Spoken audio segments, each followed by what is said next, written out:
The US hit Iran and then decided to go back to the MOU. So what's going on and why is there a tit for tat? The US, or Trump in particular, needs a deal that everybody can say that he won.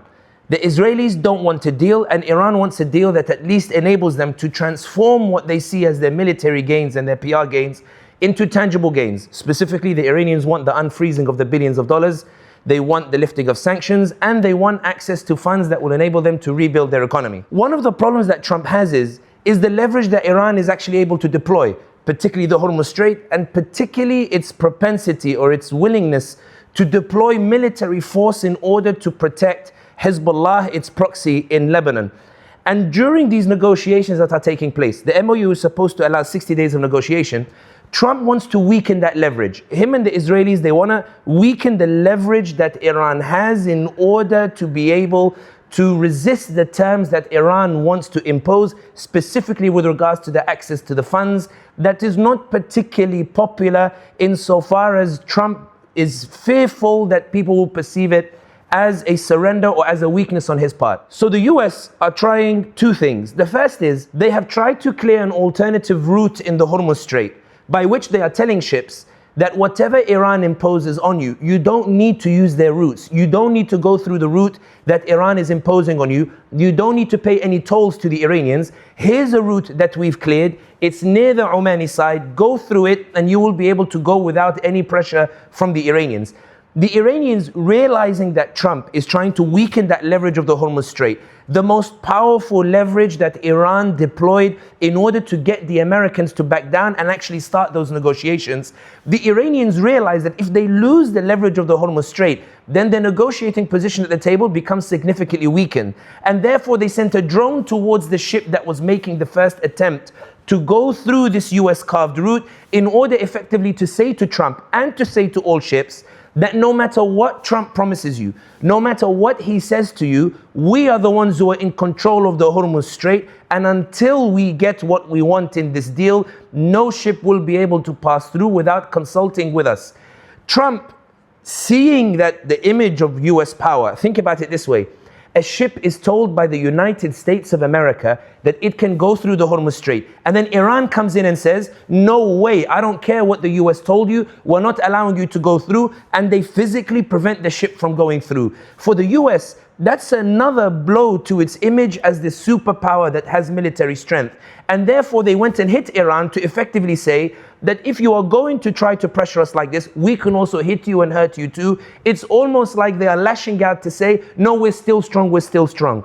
The problem for Trump is that will be very insufficient to convince the ships to make another attempt to go through the Hormuz Strait without liaising with the Iranians, meaning that attempt to weaken Iran's leverage failed insofar as the Iranians demonstrated that you have to talk to us to get through the Hormuz Strait. The second way in which the Americans are trying to weaken Iran's leverage is on the issue of Lebanon. The Iranians have insisted that there is no ceasefire and no deal on the Hormuz Strait if Lebanon is not included.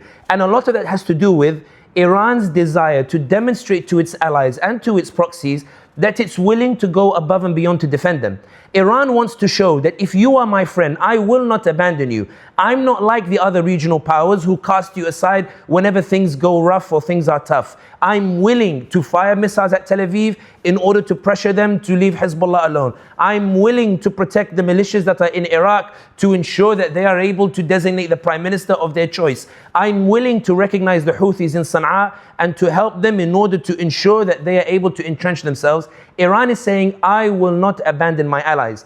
Trump has been frustrated because he's been trying to separate Lebanon from this because the Israelis don't want Lebanon included. For the Israelis, this war is a golden opportunity to annex more territory. They're trying to annex in Gaza. They found difficulty in that the Palestinians refused to leave. And also Trump, in his pursuit on a Nobel Peace Prize, ended up imposing a ceasefire, trying to create a Gaza board of peace. And now you have Turkey and Erdogan insisting on sending Turkish troops to the Gaza, which the Israelis fear will prevent them from taking Gaza. The Israelis, when they attack the Iranians, they believe that this opportunity for war would create a climate by which they could potentially take southern Syria and these other places. But the Turkish President Recep Tayyip Erdogan, using his relationship with Donald Trump, is making it difficult for the Israelis in southern Syria. For the Israelis, given that taking land is not as easy as they anticipated despite their war, southern Lebanon is a golden opportunity for them. For them to take territory up to the Litani River and beyond, this is an opportunity that Netanyahu craves and that Netanyahu believes can help him to win the election by offering southern Lebanon to the Israeli public and saying that, look what I managed to achieve through my war. Israel is getting bigger and bigger. Trump initially, ceding to the Israelis, refused to include Lebanon in the ceasefire. So you remember Shehbaz Sharif initially said there's a ceasefire, Lebanon is included, and then Trump said that yes, it's included, and then Israeli said no, it's not, and Trump said no, it's not included. Shehbaz Sharif came out, said it's included. You can see how confusing it all became. The Iranians, to say to Donald Trump that don't mess around with us, we want Lebanon included, started firing missiles at Tel Aviv. When they started firing missiles at Tel Aviv, Israelis responded by ramping up in Lebanon. They hit Beirut. When Trump realized that the Iranians are serious, the economy is struggling in the US, gas prices are going up. In the words of Donald Trump, they were 4 weeks away from a catastrophe or 4 weeks away from a real economic crisis. Trump cedes and says, okay, fine, Lebanon is included. The Iranians signed the MOU and suddenly they're all in agreement. Trump is concerned that Lebanon is such a vital leverage and it makes the Iranians look stronger in the region while it makes America look weak. Trump could not say to the Iranians that I'm changing my mind and Lebanon is not included. And the Israelis who've been insisting on removing Lebanon are now pressuring Donald Trump by saying that we're not withdrawing no matter what deal you make with the Iranians. And Trump is struggling to impose his will on the Israelis. J.D. Vance, of course, is criticizing them openly, but that doesn't necessarily mean that Trump is ready to deploy all of American power to bring Israel, to put Israel in check. So it seems that the Americans and the Israelis have tried a different tactic. Instead of the Americans and the Israelis saying that Lebanon is not included, why don't we get the Lebanese to say that they don't want to be included? Meaning, instead of negotiating with Hezbollah or negotiating with the Iranians, why not get a group of Lebanese, in this case the Lebanese government, in this case the parties that compose the Lebanese government, in this case the Lebanese government which doesn't like Hezbollah, which sees Hezbollah as trying to set up an alternative government, which believes that it's been constantly bullied by Hezbollah. Why don't we get Beirut, the government in Beirut, to come out and say that we are the ones who are going to negotiate with the Americans and the Israelis, and Hezbollah will not be at that table. And here's essentially what happened. Trump and the Israelis managed to convince the Lebanese government to sign a framework agreement by which the Lebanese government would, according to the terms, reinstate the army in southern Lebanon. The army is not allowed to access southern Lebanon because Hezbollah is in control there. The Lebanese government commits to disarming Hezbollah, which is what Iran categorically does not want. And even worse for the Iranians and for Hezbollah, and even worse for the Lebanese people who are protesting, that Israel will not withdraw from southern Lebanon until Hezbollah is disarmed. Meaning, effectively, that Israel can stay there as long as it wants. Why? Because the Lebanese army doesn't have the power to disarm Hezbollah. The Lebanese army does not have the power to impose itself in southern Lebanon, nor will Hezbollah allow it to do so. And therefore, this term or this deal that the Lebanese government has effectively signed with the Israelis and the Americans is effectively Israel bypassing the condition of the Iranians that Lebanon should be included. And the Israelis saying, technically we're respecting it, but the Lebanese government, the officially internationally recognized Lebanese government, they're telling the Iranians, we want Hezbollah out too. We are on the side of Lebanon. This is not us imposing. This is Lebanon saying to us that we don't want to be part of this ceasefire agreement as dictated by the Iranians. We want to negotiate in our own capacity. And now the problem is that even though the Americans and the Iranians have agreed to go back to the MOU, it means that the Lebanon issue now is even more contentious than ever, because the Lebanese government wants to negotiate in its own capacity, while Iran wants to negotiate on behalf of Lebanon in order to protect Hezbollah. Donald Trump doesn't know how to deal with this Lebanese issue. And the proof is in the way he keeps suggesting multiple suggestions that contradict one another. That actually Syria can cross over into Lebanon and they can fight Hezbollah instead.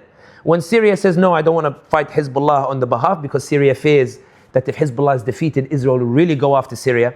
Now Trump is saying, actually, the Lebanese army will go into southern Syria instead. The constant changing of the goalpost indicates that Trump is not sure how to handle the Lebanese issue because he doesn't know how to restrain the Israelis, and he doesn't know how to find a deal that can last because the Israelis don't want a deal and the Iranians want a deal that Trump fears the Americans will say is an American surrender to the Iranians themselves. The fact that they returned to the MOU means that they're at least still willing to negotiate and they're still willing to talk.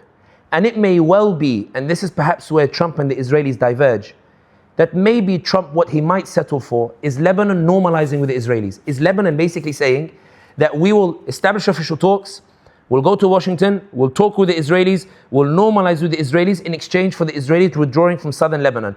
I don't think even the Israelis will accept that, withdrawing from southern Lebanon. But what is clear is that Trump has not accepted Iran's demand yet that Lebanon be included, and he's trying to bypass them in the Hormuz Strait by creating an alternative lane to weaken their leverage, and in Lebanon by talking to the Lebanese government directly in order to weaken Iran's leverage. There is one final point that's worth mentioning here. There is deep concern amongst the Gulf states at how powerful Iran is emerging from this campaign or expedition, the failed expedition that the Americans embarked on against the Iranians.